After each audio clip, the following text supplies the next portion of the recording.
Breakthrough Real Estate Investing Podcast, episode 84.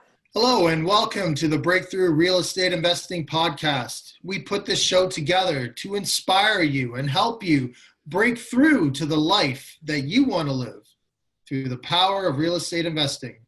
My name is Rob Brake, and here with me is Sandy McKay. What's up, Sandy? Hey, Rob. Hey, what's up? Not a whole lot. I don't know. Excited. I'm cold. You can tell. You're cold. Yeah, you're wearing a sweater. You guys. I don't know. What are you afraid of? Some heating bills in the office or what?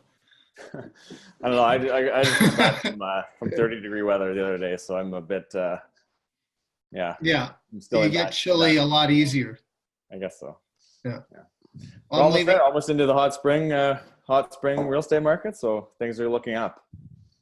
And the hot spring. Looking forward to that too. Yes, exactly. I'm going away in a week, so I'm looking forward to some warm weather because, man, it has been pretty crappy around here lately. I know. Yeah, tough winter for weather, for sure.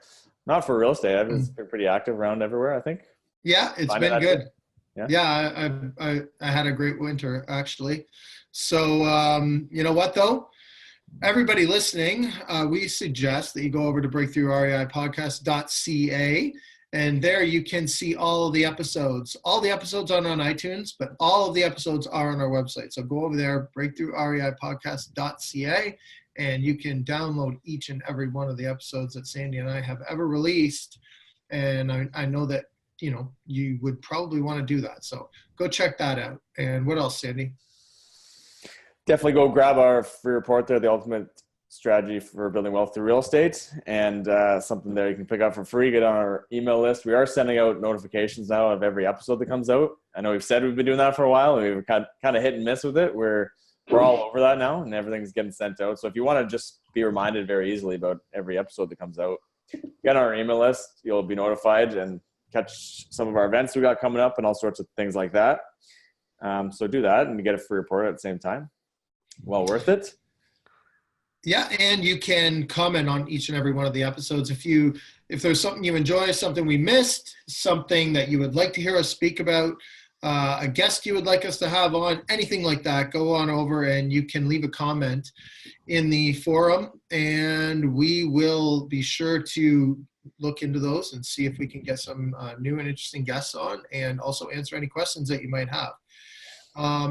I know that people have been talking about how they feel that we only focus on the positive. I feel that we talk about obstacles and how people have overcome them. But today we're gonna talk a little more about that too. So I do think that's important. I mean, it's not like everything is just peaches and cream. I think we had one guest, and I can't remember who it was, but I said, "Was there anything like any challenges you run into?" And they said, "No, none. Can't think of any." I can't remember who it was, but so, maybe in extreme cases, we've had 80 some episodes now. So that's one out of, let's say, 80 guests that hasn't run into any problems. So let's say, hopefully you're one of those 1 out of 80 people that never run into any problems. But for those of you that do, we're trying to field some of those obstacles more and help you find ways in, around, through, or over them. Absolutely. And, maybe they want to go listen to that one episode because it sounds like that person might have known what they're doing. Yeah. More than the rest. But for everyone else, tons of failures, tons of obstacles. That's kind of part of real estate. And hopefully listening to these shows, you can learn how to, like you said, overcome them a little bit easier and not have to worry about some of the mistakes that us and our guests have gone through. Well, do we have any reviews or anything to go through? Or we... You know what? I'm not going to do the reviews today. I'll do them next time. But we do appreciate everyone that goes over to iTunes and leaves us a review. We obviously like the 5-star ones more than the other ones. But you know what? Be honest. Leave us a review. Let us know what you think. And we'll read them all regardless. We can learn from the ones that maybe aren't necessarily as positive as the others. And but, these reviews do help us get out there to a wider audience. And we do appreciate everyone that has went and taken the time to leave one. So again, that's just go to Breakthrough Real Estate Investing Podcast on iTunes and leave us a review. We'd appreciate that. But I guess that's it for our housekeeping. Sandy, do you have anything else you want to add? No, Can you I hear think me? we're good to go. Okay. Let's get into the interview. Sorry, it skipped there for a sec, but let's get into the interview here with our guest, our award-winning guest, Tom Sullivan. He's been standing by here, and welcome to the show, Tom. Thank you for having me, guys. It's a Hey, pleasure being here. yeah, Tom, thanks for taking the time to come on the show. Appreciate it. So I'll start off with a quick little intro to Tom. And Tom's a award-winning real estate investor and entrepreneur, and he was actually the REIN 2015 Rookie of the Year. So he's had some great success already, and providing beautiful homes in beautiful neighborhoods. He helps assist people to rebuild their credit and become homeowners. And there's a lot of educating and partnering with investors to help build wealth with them and achieve short and long-term goals. So lots of exciting stuff in Tom's world of real estate. I'm sure he's got some failures to go through with us, and hopefully some successes as well. He's definitely got some successes. 2015 REIN Rookie of the Year, so he's done well. And again, welcome. Anything to add to that, Tom? Actually, the same year I was at the top award winner at REIN. I've won a few regional awards, but real estate investing is not about winning awards. It's actually about achieving goals and obtaining financial freedom. The awards are just a bonus of receiving and showing that you've done something to achieve it. Yeah, that's right. Yeah, it's exactly like you didn't get them for just sitting there. You got them because you went out, you took action, you achieved your goals, and then someone else was nice enough to recognize, that hard work and effort that you put into it. Yeah. Exactly. Yeah, thanks again for being here, Tom. Now, we know like you have a good career because I know you personally, and you're doing really well financially before you even started investing. Why did you start investing in real estate? Well, working in the corporate world, nobody has a safe job. No one has a safe job anywhere. I've been with my company for 20 plus years. 3 months into my job, we start laying off. Initially had over 100,000 employees with the company I work for. That went down to 35,000. So we've been laying people off for the last 20 years. So at any given day, I could lose my job. So having a job in the corporate industry in the world doesn't guarantee you any stability. Real estate investing, you can take control of your destiny. So I've always had a passion for it, and I'm always want to get involved into real estate and taking control of my life, not letting somebody else dictate what my life is going to be like. See, I love that. This is what we're talking about with the motivational aspect, right? Because what else could motivate you more than just being able to control your own life, right? So exactly, and also in 2013, I had a serious medical issue that really made me get off my butt and take real estate investing important. They found a tumor in my sinus that broke into the brain cavity, and I was off work for 6 months. That could have been a disability issue. I bounced back, but at that time, that's when I said, you know what, I really got to take my freedom and my financial wealth into my own hands, because I don't know if anything that could happen again. That's fantastic. Well, obviously we're glad to see that you've bounced back, like you said, so that's great. Now, let's talk about the types of property that you invest in. So what type of property are you looking for, and what do you invest in? So I've done almost every type of property out there outside of commercial and large mixed commercial, but I specialize in trying to find single family homes that can be converted into a legal 2-family property. So the government came out with the wanting every city to have the ability for each individual house to have 2 legal units within it. So that's what I concentrate on for 2 reasons. It's for the cash flow, and I can get forced appreciation in that property. And that way I can pull out the most of my capital back out of there, and I can rinse and repeat. Because eventually you will run out of capital if you try to just buy everything at the regular standard 20% and never get any kind of appreciation on that property. Yeah, that's fantastic. And what you're referring to there is Ontario Bill 140, which mandates all of the, I guess, municipalities across Ontario to allow provisions for second units. And it's not all the same. They're different through every municipality, but at least they've taken the fact that, you know, affordable housing is needed and expanded and allowed for this type of thing, which in turn gives great opportunities for us as real estate investors in Ontario. I'm not sure what the regulations are in other provinces. I don't know. Do you know, Tom? No, because I'm primarily concentrate in the Durham region of Ontario when I'm looking for my properties. I have gone as far out to Quebec, and I've gone pretty far east in Ontario as well. But I do try to keep most of my properties in my own backyard, so it's easy to maintain and watch over them. Now, again, I know it's not about numbers, but how many properties do you have currently? Up to last week, I was back to 16, but I bought number 17 and number 18 last week. Oh, really? So, That's so my goal is to get back up into the 20s, where I was a couple of years ago, because like I mentioned, I've done different types of real estate. So in the past, I did some ones called rent to own. So those short-term investments, they came and went. So I've sold them back off. So my portfolio reduced, but now I'm concentrating more on the buy and hold. If the right rent to own opportunity comes available, I'll jump on it again. Mm-hmm. How many rent to owns do you have right now? Right now, I finished all of them last year, but at the peak, I had 6 on the go. Okay. So you're into buy and hold strictly right now? Yes, I am in the process of talking to one client right now that might go into a rent to own next month.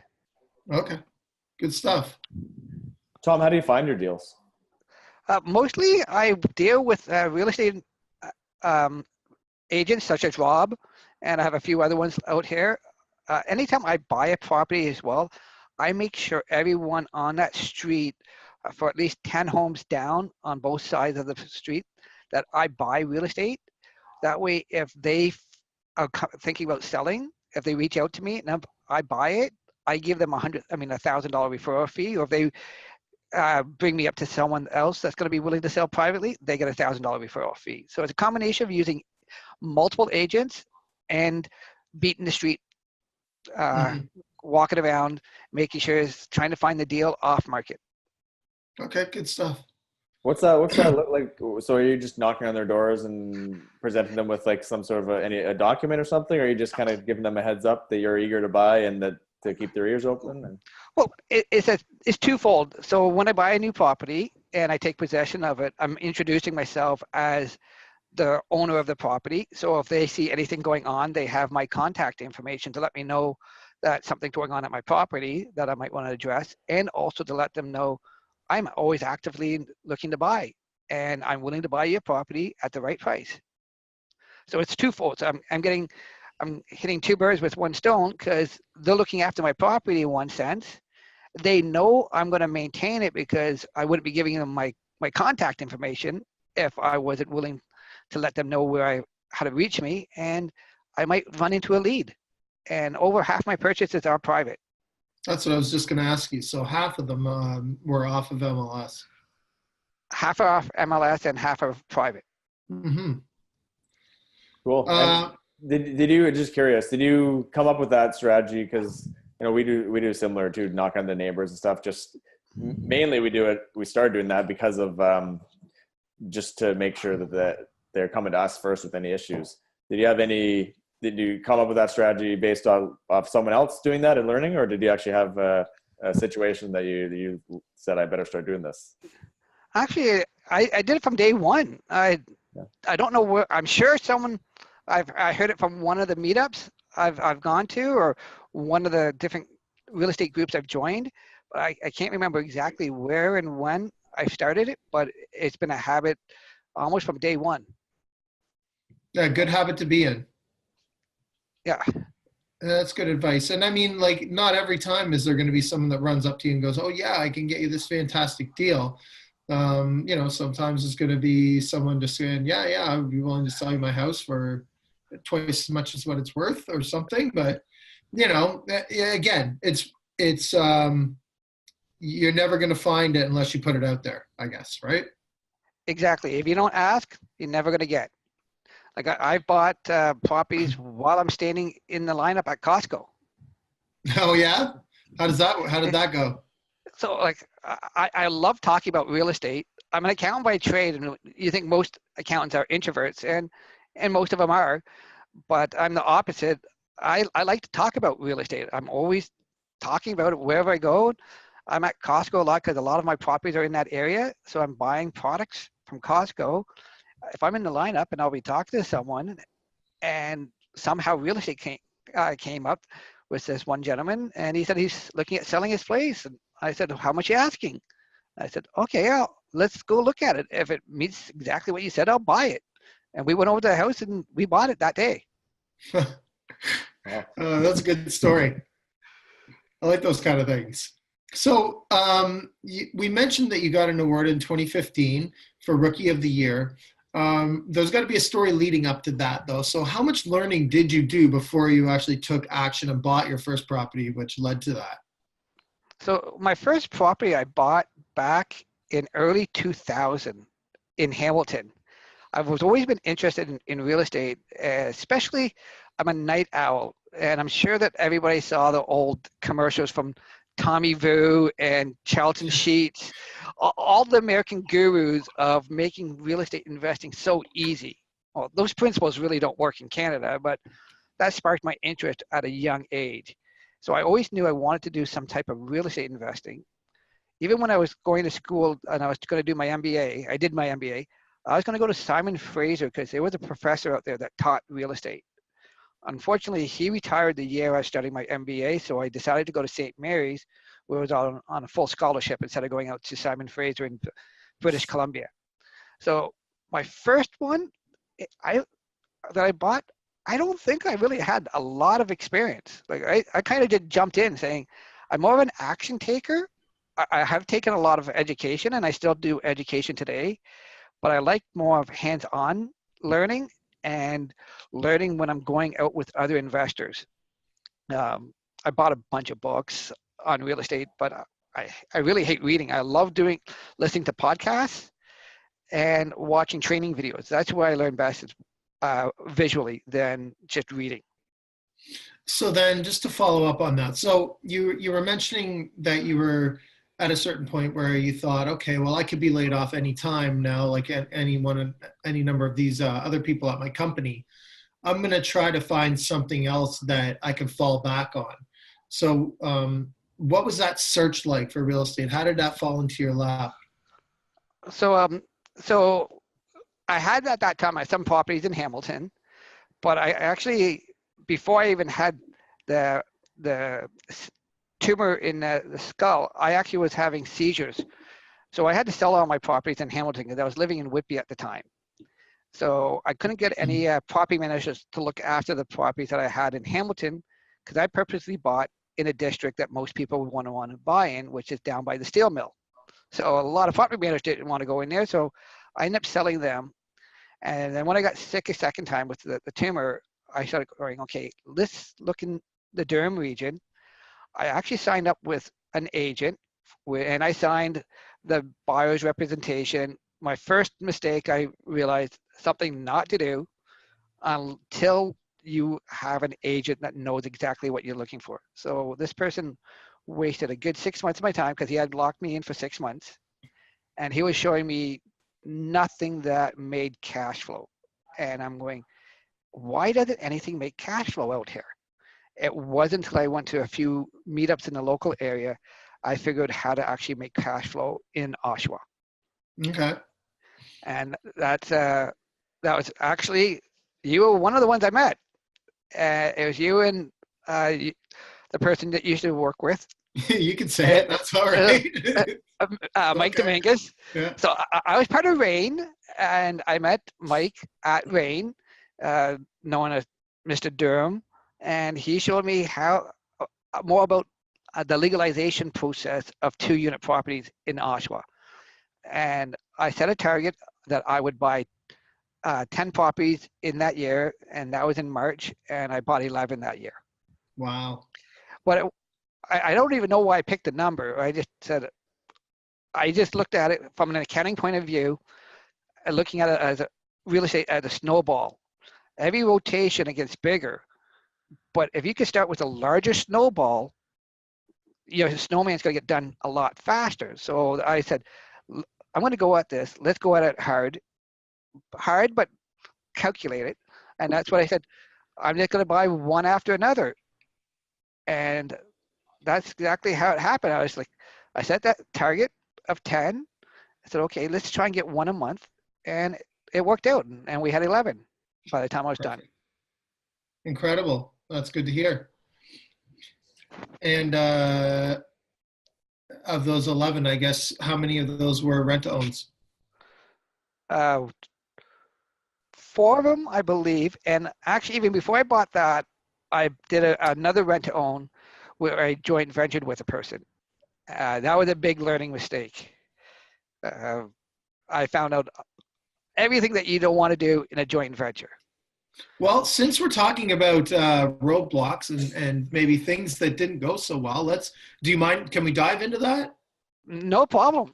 So in this joint venture, I was actually doing the mortgage qualification. It was a rent-to-own.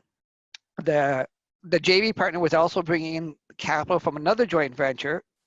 And when it was all over and done with, the main person that put the entire deal went together, he didn't follow through with everything that he was supposed to do, and not everyone was paid the money that they were supposed to get paid. So at that point, I said, going forward, if I ever do another joint venture, I'm making sure that I'm going to be the real estate expert and I take control of my deal, because I never want, again, I felt helpless in the sense that I'm being dictated by a boss saying, what's my worth? And if they decide not to pay me or follow through, there's not a lot I could do. So that at that point, I said, I will never do that again. And something fell through on that part. So when you're always looking at a joint venture partner, you should be wondering, what is that person like, not on their best day, but on their worst day? And on the worst day, is that someone that you want to be dealing with? Because a joint venture is not a short-term relationship, it's a long-term, especially in my industry where I'm looking at just doing buy and hold for the long term. I'm not looking to sell anything for the first 10 to 15 years.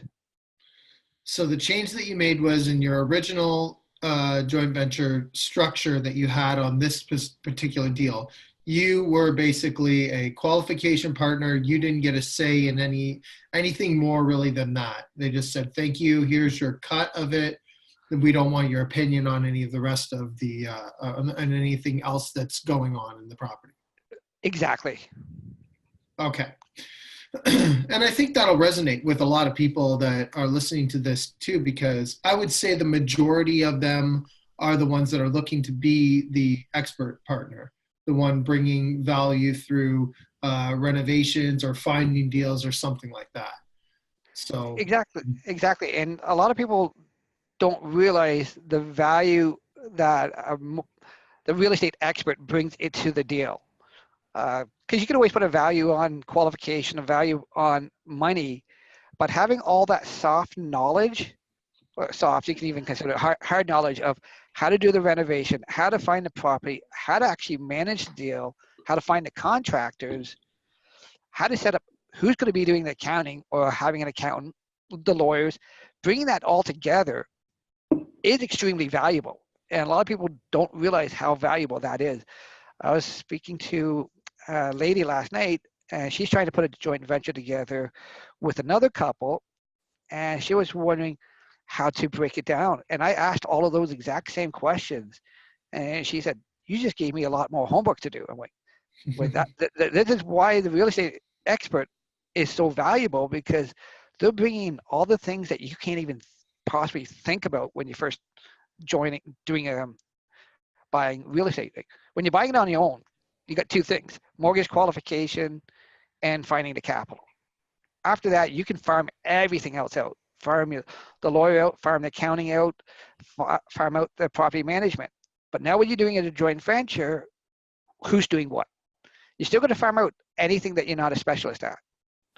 And they didn't even consider any of that. And her eyes were open wide after I had probably a 5-minute discussion with her. And I do that free of charge. Like, I love helping people out because somebody else helped me out along the way, and I'm just trying to pay it forward. Mm-hmm. And you're pretty active on Facebook and other forums too with that kind of stuff. I noticed that you give a lot of answers for the questions that people have.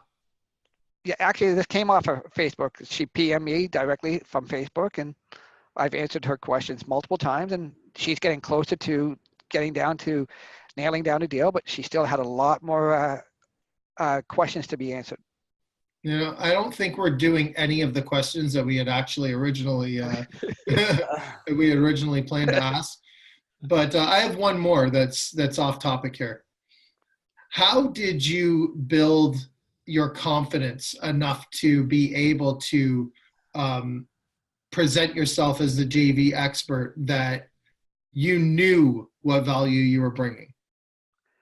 Actually, the first time I did like a first major JV outside of the one that went bad was I was on a tour and I was looking at the properties, and two of us wanted the same property.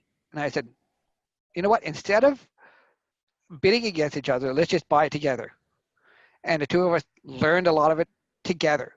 So from that point on, I was able to build my confidence because we bought a few more, and then I branched out because now I had 8 properties, 10 properties under my belt. So I felt confident. I know exactly what I need to do to make a deal work. And it's just trial and error. You got to go out there and just asking someone for money. You probably the first 10 times or 100 times, you're going to get no. But you know what? Each one of those no's is one step closer to a yes. Mm-hmm. And each no, you learn going, what did you do wrong? And Right. You can't really convince people to do something that they don't want to do, especially in real estate. If you're going to convince someone to get into real estate, I think you're barking up the wrong tree. You present them what you're doing, and if they get interested in it, that's how you actually bring someone in as a joint venture partner. And I said the wrong word. You're not really supposed to use the word partner.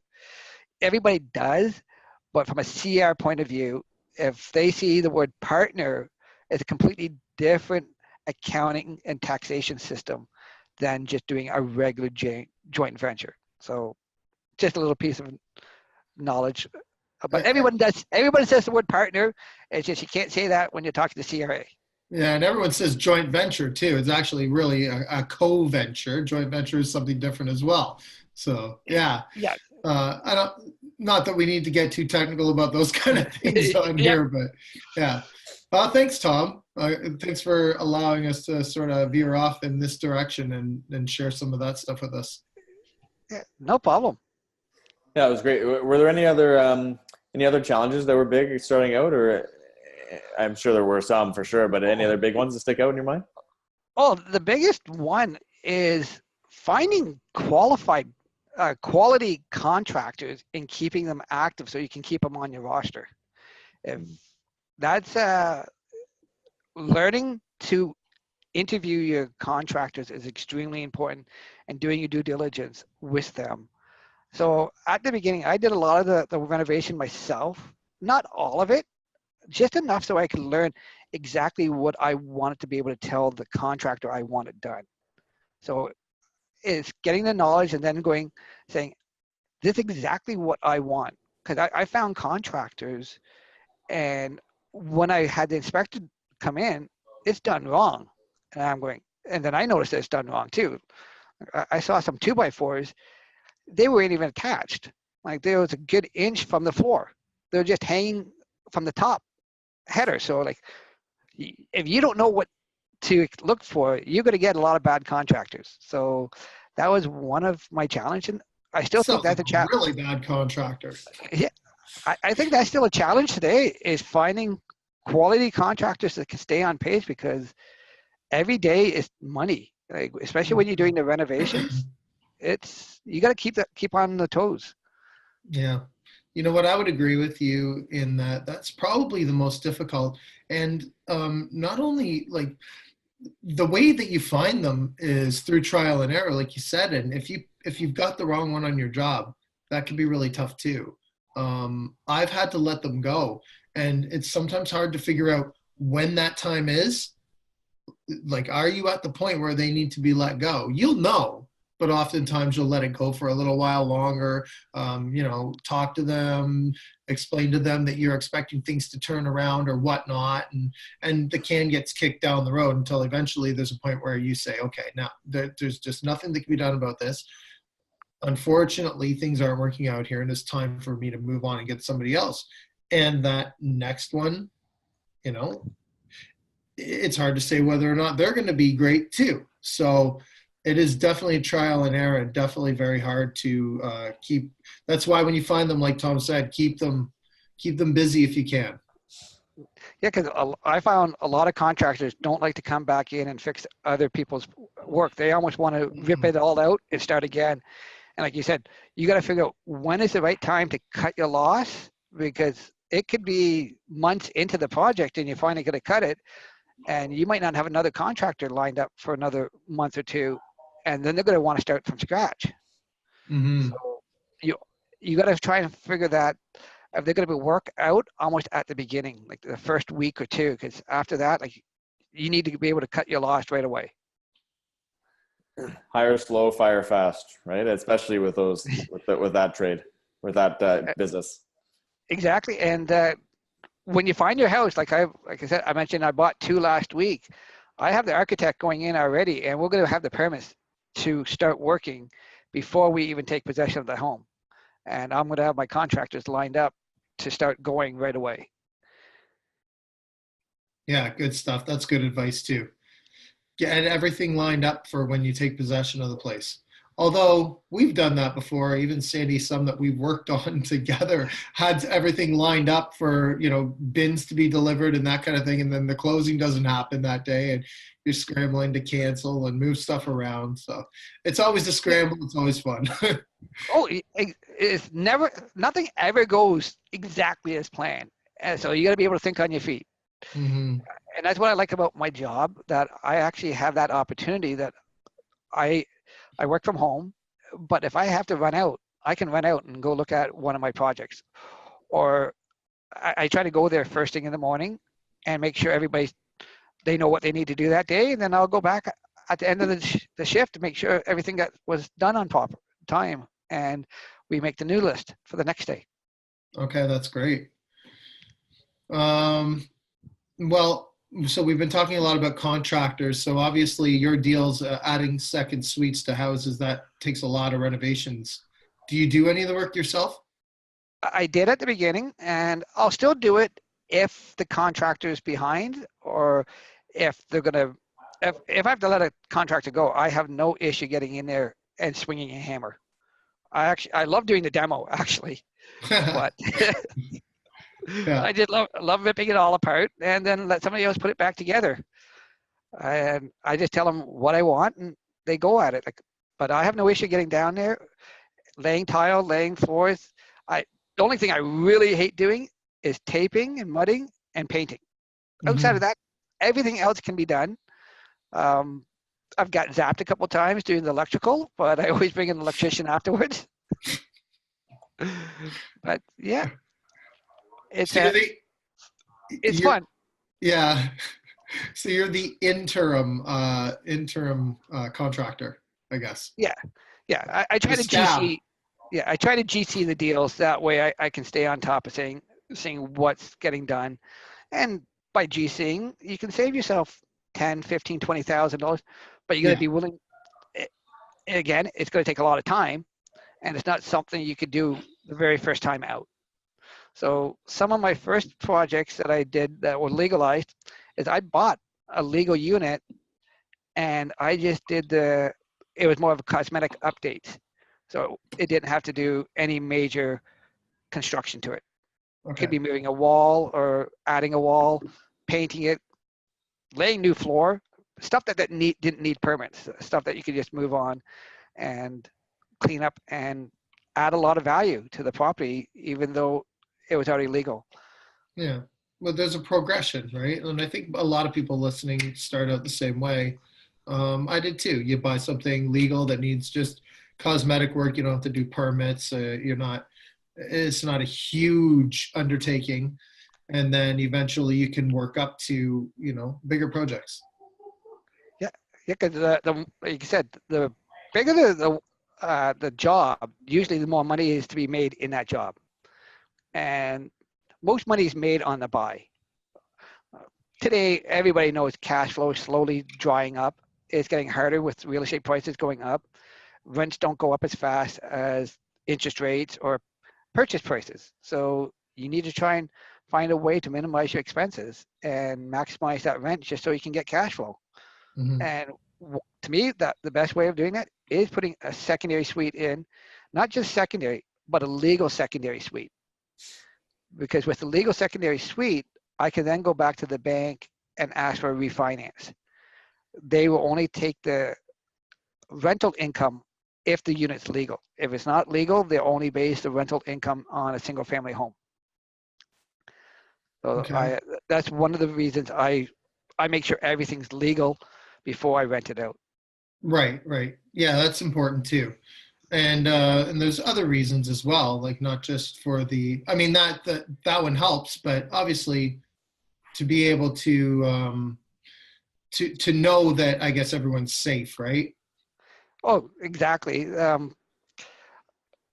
But it's funny because on some of the ones out there, a legal unit might not look as safe as an illegal unit because it was legalized 5, 10 years ago when the code wasn't as strict as is today. But Mhm. you still want to make sure it's safe. The last thing you want is someone to get injured in one of your properties, especially if it's not legal, because then Mhm. there's a lot more ramifications that could happen, all the way up to not just being fined, but actually doing jail time. Mhm. When I go and put my head to my pillow, I want to make sure I didn't do anything wrong that day, and everybody's safe in my properties. So Tom, we talked about your portfolio a bit and what that looks like. How do you get financing for all these properties then? Is it all It yourself, or are you working with partners still on some of them? I still joint venture on a lot of the properties. The last two I just bought is with two new joint venture people that I just met up with. They're going to be coming in on the deal. So we're actually looking for a third one. I will go on title on some, but on generally it's my JV coming in is going to go on title. I will find either myself bringing the capital, they bring in the capital, or I'll find capital somewhere else. It's always a changing environment, as we all know. The banks constantly changed. When I first started getting into it, CIBC would finance unlimited number of properties. Then they got slapped by Fisco 2 years ago because they did too many exceptions. So now they're only financing up to 5 properties. So I maxed out with CIBC. BMO has now come up and they'll do 10 properties. So I'm dealing with BMO right now. And then after that, I'll be heading over to Desjardins. They're saying they'll go up to 15. Okay. And then I'll continue using private money as well. And also partners, I guess. And partners, exactly. Yeah. So Yeah. a lot of out of the 18 properties I have, only 8 are in my name. And now it's including one of the new ones that will be in my name. So over 50%, well, close to about 75% of my properties are in my JV's name. Okay. Okay. And how does that look? That's just that you just have a joint venture agreement? It's a joint venture agreement stating that we're both owners at a certain percentage each, and it all depends on what they're looking for. So before I just say yes to any joint venture, I want to find out what is their why of wanting to get into real estate investing. For example, if I'm joint venturing with a doctor, they're not going to care about cash flow. So I can go find a property that technically might not cash flow as well as another one, but will have good appreciation because they're caring more about appreciation down the road, not cash flow today. Now, some other people, they might be looking for cash flow. So I have to try and find a product that will work for them. And the two best products really that have the best cash flow are rent-to-owns and student housing. So if they really need cash flow heavy, I'll look to get them involved in one of those type of my real estate properties, because I've done both. I've done student rentals. I've done rent to owns. I'm looking at student rentals up in Peterborough. And rent to owns. I'll do almost anywhere that makes sense. There's a decent appreciation happening. Okay. And you know what? It sounds like we're gonna tell people how they can get in touch with you later. But I mean, it sounds like there's an opportunity for anyone that wants to get involved, really, for all different kinds of strategies. Maybe they can give you a call and have a discussion. Definitely. I'm willing to help them out any way they can.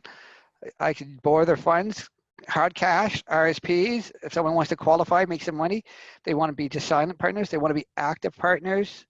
Like, I don't mind educating people on the exact process if they want to be hands-on. I prefer more of a silent partner, because the last thing you want is 5 people deciding what color of paint you want. Mm-hmm. My paint colors are standardized. I just go in and say, okay, get me 5 more gallons of Vercon. That's a light gray. I use white baseboards. So each one of my homes basically look the same when you go inside. I don't want people questioning, why am I buying brand new appliances? Why am I buying quartz countertops? Or why am I buying my cabinets from XYZ store? I do it because there's a reason behind each one of them. Mm-hmm. One of the things, like I put soft closing handles on all of my cabinets when I do a new kitchen cabinets, because I hate having the cabinet slamming. They cost next to nothing. The longevity of the cabinet lasts a lot longer. So it cost me maybe $100 to $200 to put soft closing hinges on all the cabinets. One broken door is $100. So that's how I look at it. If I don't have to go back in and fix it again later on, I'm saving myself money in the long run. And Mm-hmm. I'm making my tenants happier. Same with quartz. Quartz over a laminate countertop, I'm looking at about 30% more in cost wise. But 10 years down the road, I'm going to replace that laminate countertop. So now I'm actually costing me more money. And when a tenant goes in and sees that quartz, they go see a wow, and they're like, oh, I really want this place. Versus they go and see laminate, they're going, it looks okay. But it depends on the location too. Like, if you're going to go into where I invested in Hamilton, I definitely would not be putting quartz in that location. It's a depressed area, and I think the quartz would probably be an overkill to have no return on it. Yeah, so you're saying obviously it's not, hey, we're going to renovate this through the roof. It depends. It's property specific to what you're going to do to it and why. And I guess maybe someone that's looking to be more of a like someone that learns would understand all this stuff eventually when they partner with you. Where do you see your business going in the future, Tom? I'm looking to increase my portfolio this year, probably by 6 properties, one every second month. It's not that I really need to increase my portfolio, but half the fun of the real estate game, and I like to call it a game, is finding the deals. And when I'm finding another deal, I'm usually doing it with another joint venture. So it's really me helping them gain their financial freedom. And by doing that, it's increasing my wealth. But my goal is basically to help them generate their wealth. Because really, if you look at it, you only need 3 properties to be financially free. I don't need any more, but it gets boring just sitting on the sidelines. I'm out with you almost every second week. So you were made for this, Tom. That's why. It's fun going out house hunting, Mm-hmm. and you get to meet new people, interesting people. And you're gonna get richer by helping other people get richer, right? So, exactly. It's a byproduct, but it's nice to have. But that's not just my only goal. My goal is to help other people too. But of course, you're going to get the byproduct and getting richer at the same time. Mm-hmm. What advice do you have? What's one of your best pieces of advice you could give for someone starting out in real estate?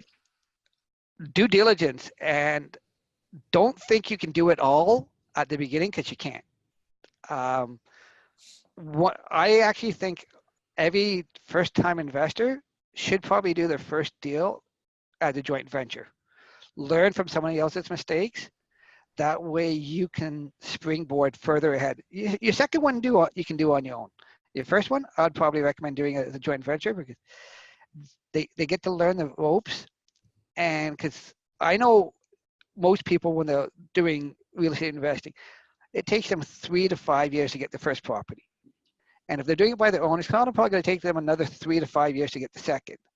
But when you're doing it as a joint venture, you're going to get the first one in the first year. You're probably going to get your second and third in the first year. And say even only 50% of each one, you're still 1.5 properties in your first year. In year 2, you're probably going to pick up another 2 or 3 more. So you're actually further ahead, and you get a larger snowball at the beginning because everything is time value of money. It's a compounding effect.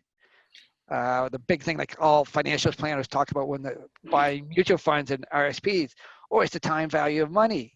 How fast can you double your money? Well, we know in mutual funds and RSPs, your return is probably 0.5% if you're lucky. At least in real estate, I know my return is at least 30% a year. I don't get out of bed if I'm not making 30%. And it's leveraged. So by joint venturing with someone, you get to get that 30% a lot faster. Well, and to build on top of that, one of the biggest things that probably holds everybody back from starting is fear, right? If you've got like a crutch, or I don't even want to call it a crutch, if you've got that support, I guess, so that you can move forward without that fear, someone else that you can go, well, what about if this? I mean, I try to do that for clients, but do you know what I mean? Someone who's accountable as well, I guess, for that property. And then you can go to them and say, what about this? What about that? Like, if you have somebody there that can support and understand and can build that confidence, then you can move forward quicker. I would say you're right, because when you first said that, it's one of those things where you go, well, wait a minute, my first one is a joint venture? Like, that doesn't really make much sense, because I would want to, learn by myself. I wouldn't want to spread. It's not necessary for me to get a joint venture partner right now. And how do I do that? That's daunting. But I think if people are reaching out to someone that's done it before and saying, hey, can we go in this together? That's pretty easy to find. You're not looking for someone to invest the capital. You're maybe splitting it down the middle, something like that, right? And that way, someone else that's with them is accountable the same as they are, and it really, really relieves some of the pressure. Yeah, and you get to spread your risk. Imagine you have one property, it's your very first property, and you don't know how to write your ad. And professional tenants seek out new landlords. And that's the ones that usually have the issue that you hear about all the horror stories is they're a new landlord, they jump the gun, they're worried if the place is not rented right away, and they'll take any tenant without doing the proper screening. Not saying it's going to happen all the time, but that's professional tenants look for that. They scan the ads and they try to find who is a newbie I can take advantage of. And so if you get a non-paying tenant, if it's just you on the title, you could be financially broke on that one property. But if you're only taking half that hit and you have a second property with that person, so really you have one property in total because you did 50-50. And if we're going to use a legal 2 units, so now you got 4 tenants. If one tenant's not paying, you can survive. You can weather that storm. But if you just have the one property and you got your tenant not paying, you could be financially broken. You're going to get out of the industry really quick. And look at anything that anybody learns. There's usually someone there teaching them. In school, you have a teacher. You go to university, you have a teacher. You have a mechanic. The mechanic's doing it. All of these people were taught by someone else. So why would you not think when you're going to real estate, you'd have someone else teach you how to do it? And that your teacher is your joint venture partner. And then move on from there. And that's why I think if you do a joint venture, you're further ahead of the game. Doesn't matter how many books you read, the books only teach you so much. Absolutely agreed. Yeah. And why just to add on, I guess, just to limit the risk. Like why put yourself in such a risky situation when you could benefit from the years and years of experience of someone like yourself, or us that have done, right? I mean, why not take advantage of that, learn the ropes, and then go on and flourish on your own if you want, or just keep doing it with partners. Exactly. Like even as when you guys are doing your real estate as an agent, you have your broker that's guiding you along the way to say, hey, this is how you promote your business. You're working for yourself, but you actually have someone helping you along the way. Absolutely. Rob, anything else here? We got through a lot of good info. Oh, Tom, yeah, I appreciate all of this. This is stuff that, people pay for. People are willing to pay for this kind of information. We give it away here for free. So consider yourselves lucky. Everyone listening, consider yourselves lucky. Maybe consider giving back. I don't know. Sandy, you need anything? Your car, something like that? Yeah, I can take something. You want to send me a check in the mail? I'll take that. Or, you know what? Just I think we want to see people reach out to our guests and find a way to connect with them and maybe do business, maybe learn from them, whatever that looks like. So I'd encourage people to reach out to Tom. Okay. However that is. Tom, how can people get in touch with you? I'm always on Facebook, so you can find me on Facebook under Tom Sullivan, and I don't mind even giving out my email. The two emails that most people can reach me at is tomsullivan55@gmail.com. The 55 says, of course, stands for retirement at 55, and my other one is thishomes4rent@gmail.com, and the 4 is the number 4. Okay, beautiful. Well, thank you, Tom. Again, I really appreciate this. I know that people are going to learn a lot. I like that we touched on some of the downfalls as well this episode. So I think people appreciate that too. And Sandy and I have never claimed that real estate investing was all peachy, but there are things that stand up in the way. We just choose not to focus on them as maybe a reason to quit. If you start to focus on all the bad things that oh man, Tom, what fraction of the things that have went wrong did we actually touch on with your portfolio? Oh, almost none. And in reality, it's not, you will run into some obstacles, but every obstacle is easily to be overcome. And it's just knowing how to overcome them. Mm-hmm. So you got to run into a non-paying tenant, no matter how well you do your screening. You're going to find you might have a couple of months of vacancy that you weren't planning for. So something breaks, a furnace breaks. Like this year, we've had a crazy winter. We've had 3 furnaces break. But none of those fazed me because I already had a contingency plan for when a furnace would break. So it's just knowing how to mitigate your risk. Mm-hmm. But there's a lot of pitfalls that you can run into. Yeah, so they are out there. There's just ways around them. You just have to have the tools to get you around them. Yeah. Okay. So everyone, if you didn't catch Tom's email addresses, we're going to have them in the show notes. So just click on the link in the podcast for the notes and his contact will be there. Thanks again, Tom. Really appreciate all the stuff you've shared with us today. And Sandy, people can get a hold of you how? Easiest is 289-389-6846 or info@mckrealtynetwork.com. Great. And people who want to reach out to me, we've been doing a lot of student rentals, legal student rentals in the Peterborough area. I've been going to a lot of meetups where people are using student rental examples, and there's some real cash flow to be made as opposed to these other places in Ontario. It's sort of an untapped market, and there's 2 post-secondary schools up there. We've got over 10,000 full-time students at those schools. So, there's a fantastic opportunity, some great prices, and the city is really on board with the plan. So if you're looking to make some cash flow up in that area, you don't need to be right next door to your investments. I know Tom said he likes to be close to them, but not all of them. Some of them are outside. So, just the easiest way to reach me is 289-927-0464.